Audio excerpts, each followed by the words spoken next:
Hello again, Steve here with a few comments on how to get people involved with what it is that we're doing.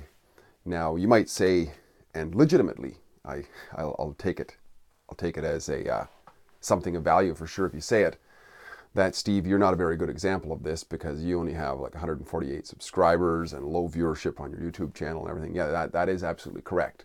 So don't take what I'm saying as experientially very correct. Maybe listen to a guy like Donald Trump or somebody much, or Oprah or somebody like that, who would be able to speak much more authoritative on this. Although I do have a little, I could add to it though. I mean, doesn't mean I don't have any experience at all. I do have some, mostly in organizing local events, local groups that are, boots on the ground type of organizations. I've built 2 Toastmasters clubs from scratch, and I've also built a discussion group, which is a live discussion forum called Coffee Chat here in the area that I lived, and actually in several other cities for that matter, as I lived in various different places. And I also developed a speakers forum where we'd bring 30 people into a room and have a speaker on a topic that was typically outside the Overton window, something that was along the lines of personal growth, or not necessarily. I mean, we had a guy came in and talk about alternative banking at one time and so on.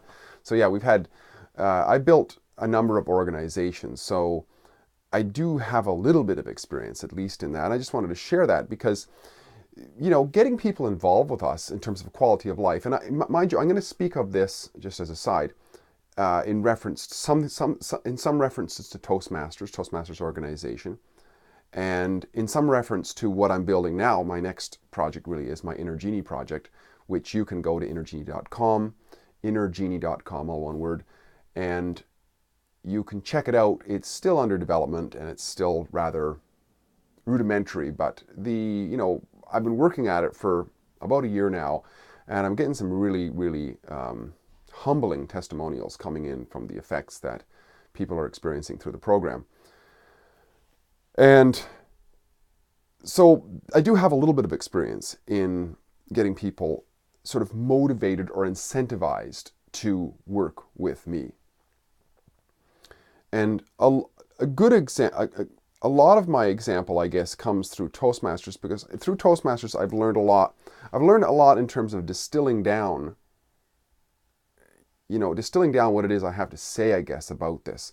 Because one of the things that I've done for a couple of years in certain capacities is coaching clubs to bring them back from basically nothing. That's when when I say I built a couple of clubs, well, they were basically abandoned clubs, essentially.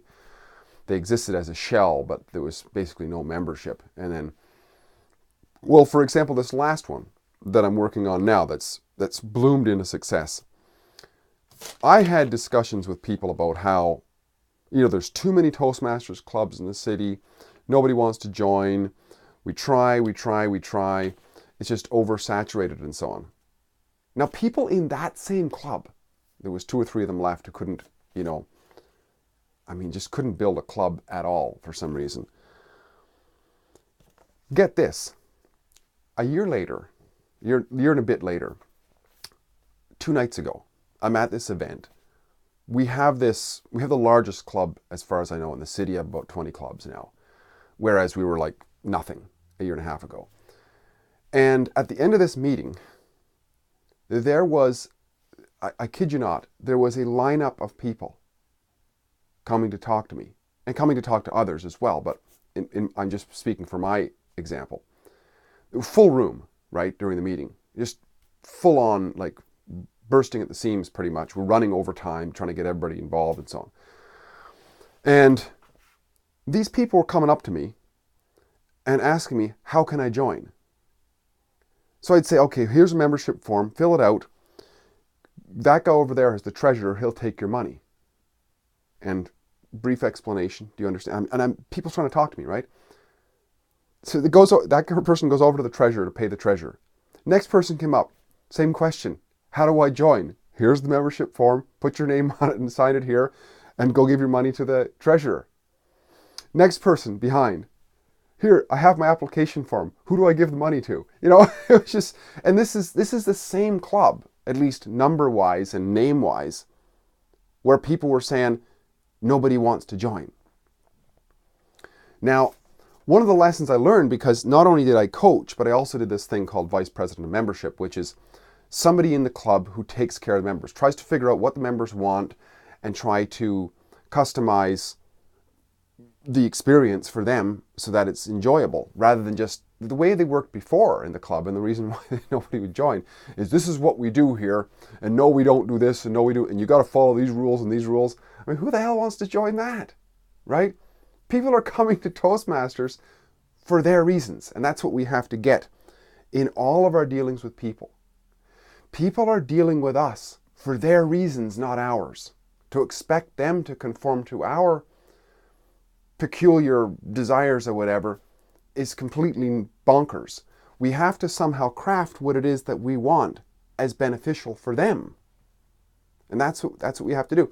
So one of the things that, see, I've done quite a few conferences where I would teach people who want to learn about membership, how to satisfy memberships. And I always tell people, look, you can just forget about the idea of Toastmasters for a moment. Just think of this in terms of life, right?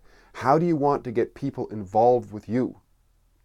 You want a girlfriend, you want a boyfriend, you're going to get a job, you want to get a promotion. All of these things that you might want, they involve other people. And one of the lines in the leadership book, which is basically, here, I'll just go as a little side note. I've been to these conferences before, and I've sat through these lectures, these training sessions. And there's people who go through line by line, the regulations and the bylaws and all that, and it's completely boring, right? So I stripped it all out, and I said, basically, I held up the book and I said, look, everybody can read here, so I'm not going to read you the book. I'm going to focus on a couple of things here, and then we're going to talk about those things. First of all, we're going to talk about the mission statement of what we're doing, and that's an important thing too, I think, too, when we want to involve ourselves with other people. If we can get an idea for our life, what is our mission in life? And if our mission in life, if we understand where we're going, we get really clear on that, then we can begin to craft what other people might like about that, right? So the mission statement of Toastmasters is basically, we do this and this. We do public speaking leadership so that we can become more self-confident and personally grow. That's basically it in a nutshell. So it's it's no surprise. I've done lots of polling within the organization, and what people are coming there for is not so much for speaking and leadership skills. They're coming there to become more confident in some way. They're usually a lot of introverts and socially anxious people who want to become better in social settings. That's mainly what it is. So I focus on that. And then there was one line in there. What is the VP of Membership supposed to do? Well, it says right there, kind of obscured. It's like the mix of the several pages of information. Talk to the members and guests about the benefits of Toastmasters. And I underlined that, and I said, circle it, circle it, circle it, circle it. So when anybody ever talks to you about roles and responsibilities, develop a mantra for yourself. What is the benefit for the other person, right?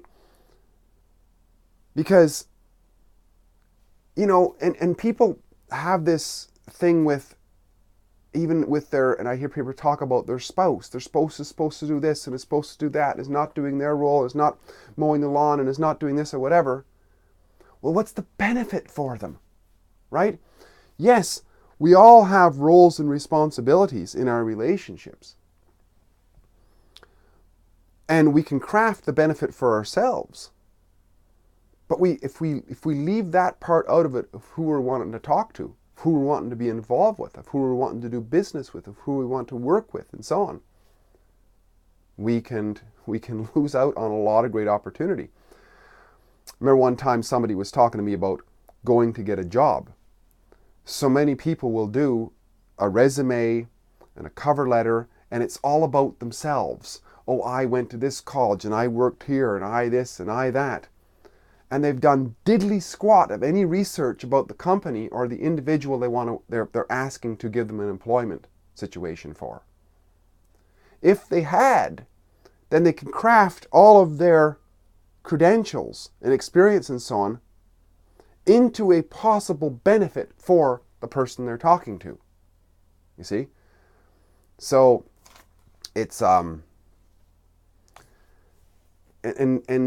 you know, when I went out for a run this morning, I was thinking about this. I was thinking about this in terms of Toastmasters and what people had said before. There's too many Toastmasters clubs and so on. And what I've noticed is the more that I get involved with something like this, it starts to snowball so that like there's a lineup of people wanting to join. It's just, and then other people are looking at us, scratching their head like, what the heck are you guys doing? You know? To me, I don't think there's ever a real shortage of, you know, value that we can create where people would be interested in it. I don't know if there is. I think where the shortage is in our own open-mindedness, which results, if we can get that open-mindedness, we can have true leadership. Because true leadership is where creativity and innovation takes place, right? And I think that's, you know, leads into this whole 80-20 rule, the Pareto effect, and so on and so on. Because what I've noticed is that in any one of these clubs that I'm talking about, or any organization that's successful, you have a few dedicated, successful people who are creative and innovative. They're willing to say, okay, we have this procedure that's rather dogmatic now, but we're not getting the success we want. So how about let's be willing to throw the whole shit out, right? And start from scratch. And that's one of the things we did with this Toastmasters Club. Last fall we had a change committee. We sat down and said, okay, what we are doing ain't working. So what are we prepared to throw out? And the conclusion was, we're prepared to throw out everything we don't absolutely need. You know, if we need the kitchen sink, we'll keep it. But if we don't need the kitchen sink, we'll throw the damn thing out. And we won't just rebuild it just by pulling stuff out of our asses. We'll rebuild it based on polling what it is that people want. Ask them what they want. And that's often what we don't do, right? We often don't ask people what they want and then craft what it is that we have to deliver in terms of what they want. Making that genuine connection, that customization that we need. And that, I think, is so if there's a takeaway here in terms of a learning lesson, for me anyways, it's to continue to be curious as to what other people want, especially people I want to be involved with. Be curious about what they want, and be creative and innovative in terms of crafting what it is that I have to offer towards what it is that they want.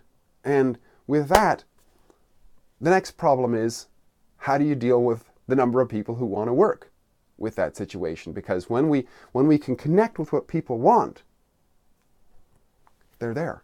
It's just like this Toastmasters Club experience. It's not a shortage of people anymore. What those people were saying a year and a half ago is just bonkers. It's bollocks. Because the truth is, now we have a lineup of people who want to join. And they didn't have it. And the difference is just the way it's worked. Is connecting with the benefits of, you know, features, fine. But how do we turn the features or the roles or whatever into a mirror which is shining back as a connection to what is wanted? And if we can make that connection, we've got it. It's a home run. Steve here again, great chatting.